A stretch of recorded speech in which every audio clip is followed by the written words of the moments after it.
সকলোকে নমস্কাৰ মই দীপান্বিতা আকৌ আপোনালোকলৈ লৈ আহিছো ষ্টোনৰ গল্পটা ৰূপত বনোৱা হুনপানী চৰুৱা আৰু ডিজাইনটো চাওকচোন কি ধুনিয়া ডাবল ষ্টেপত কৰা আছে ইয়াত হোৱাইট আৰু ৰেড ষ্টোন কম্বিনেশনত আছে আৰু ফুলিযোৰ বিশেষকৈ বৰ ধুনিয়া দেখিছেনে যিসকলে এনেকুৱা ডাবল ষ্টেপৰ ফুলি পিন্ধি ভাল পায় হসাকৈ বৰ ধুনিয়া এপত জুৱেলাৰী আৰু যদি লব বিচাৰে তেতিয়া হলে আপোনালোকে স্ক্ৰিনত থকা নম্বৰত মোক যোগাযোগ কৰিব আৰু যদি শ্বৰুম আহিব বিচাৰে শ্বৰুম আছে যোৰহাট গৰালিত আপোনালোকে গুগলত গৈ সাৰ্চ কৰিব দীপান্বিতাছ কালেকশন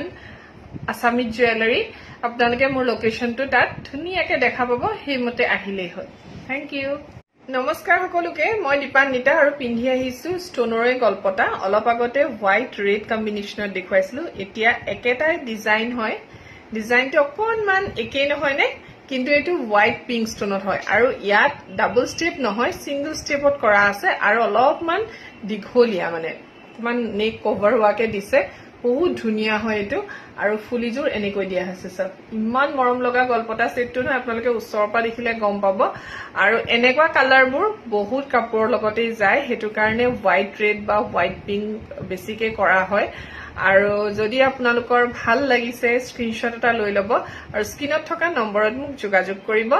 আৰু গহনাপত বনোৱা হৈছে কিন্তু ৰূপত দে বেছিভাগ মই ৰূপৰ গহনাই দেখুৱাই থাকো আপোনালোকক সেই কাৰণে লগতে কৈ দিব লাগে মই কেতিয়াবা কবলৈ পাহৰি যাও আৰু হুনপানী চৰুৱা হয় ভাল লাগিলে জনাব